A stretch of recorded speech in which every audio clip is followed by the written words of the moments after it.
Film Review, Death Note, Light Up the New World. Shinsuke Sato's reboot of the classic franchise lacks the elaborate battle of wits between rivals that distinguished the first two films.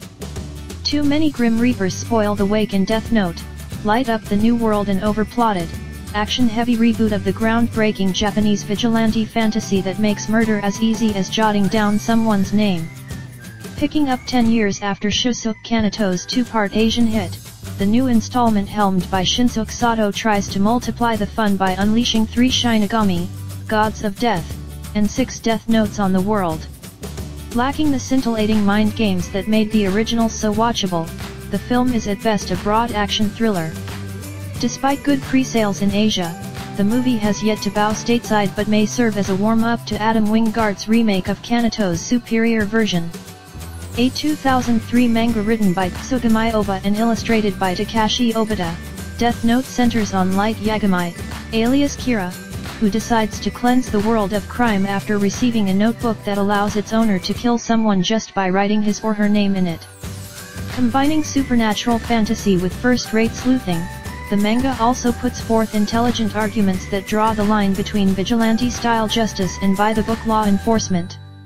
The manga was spun off into anime and TV live-action series, but the smartly entertaining 2006 two-part movies Death Note and Death Note, The Last Name, released 5 months apart, were what propelled the franchise to almost legendary status in Asia.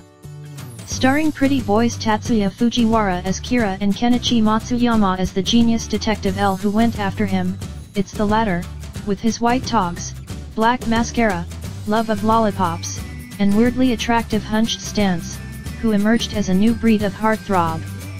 Hideo Nakata, Ring, even made a lazy cash grab offshoot film that featured the character, L, Change the World. Compared to that, this current sequel boasts higher production and entertainment value.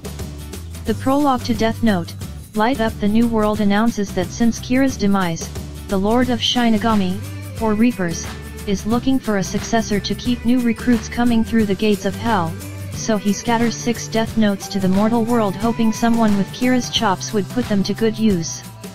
The first candidate to pick one up is a Russian doctor, Sergei Kavayev, who proves that annihilation is better than cure. Then others like him emerge, the most powerful being Sakura Aoi, Rina Kawaii, who's endowed with Reaper's eyes that enable her to detect the names of her victims just by looking at their faces. In a scene that's both the film's premature climax and its undoing, Sakura, on a murder spree, weaves around human throngs in the Shibuya sector of Tokyo. The palpable atmosphere of mass panic reflects Japan's residual trauma from the sarin gas attack in 1995. Sato's control of the crowd scenes make pen and paper credible agents of destruction. However, once victims start dropping like flies, it makes the act of killing so easy and indiscriminate that the elaborate battle of wits in the first 2 films to obtain a name or protect it and their resulting intellectual payoff are abandoned. When another protagonist with Reaper's eyes uses the same trick against a hit squad, the race to nullify automatic gunfire with speedy handwriting looks a bit ridiculous. A special police task force led by Mishima, Masahiro Higashide, Parasite, to deal with the crisis goes nowhere, until L's protege, Interpol agent Ryazaki, Saoshiki Matsu, after the storm, steps in. He obtains crucial knowledge from Reaper Beppo, Tari Matsuzaka, and engages with a seemingly resurrected Kira in cyberspace. Meanwhile, Cheyenne, Mask Suda, a Kira follower, reawakens the erased memory of Misa, Erika Toda, Kira's one-time accomplice. After all the players are in place, the plot is driven by a scramble on both sides to track down all the death notes. There are a few twists, including Ryazaki's vaguely edible relationship with Arma, the most entrancing of the franchise's Reapers. But for the bulk of the film's overlong 135-minute length, the protagonists and their dispensable sidekicks just run around in circles, with Mishima squabbling pointlessly with Ryazaki. Following the original story, Reapers and Death Note owners are governed by a set of rules like a board game. Katsunari Mano's script hasn't added any new tricks for the protagonists to bend those rules, and, in fact, rehashes a ruse that L used to outwit Kira at the hour of reckoning.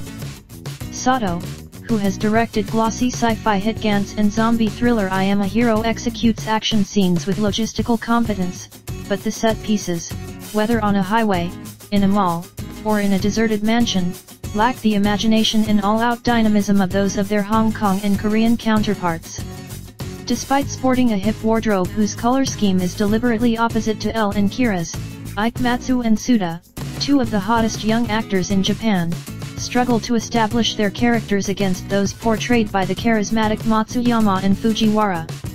Yet, as the successors to the older rivals, it's hard for the younger actors to deviate from their personalities. Meanwhile, Mishama's dramatic function is revealed so late in the narrative that he becomes a third wheel in the drama. Sleek effects by VFX studio Digital Frontier create a cool, metallic cyber world that's more cinematic than previous versions. And CG animation of the Reapers is stunning, giving each a stronger identity than many of the live-action characters. However, Reaper Ryuk, Shido Nakamura, who had an intriguing Faustian relationship with Kira, has less chemistry with Cheyenne.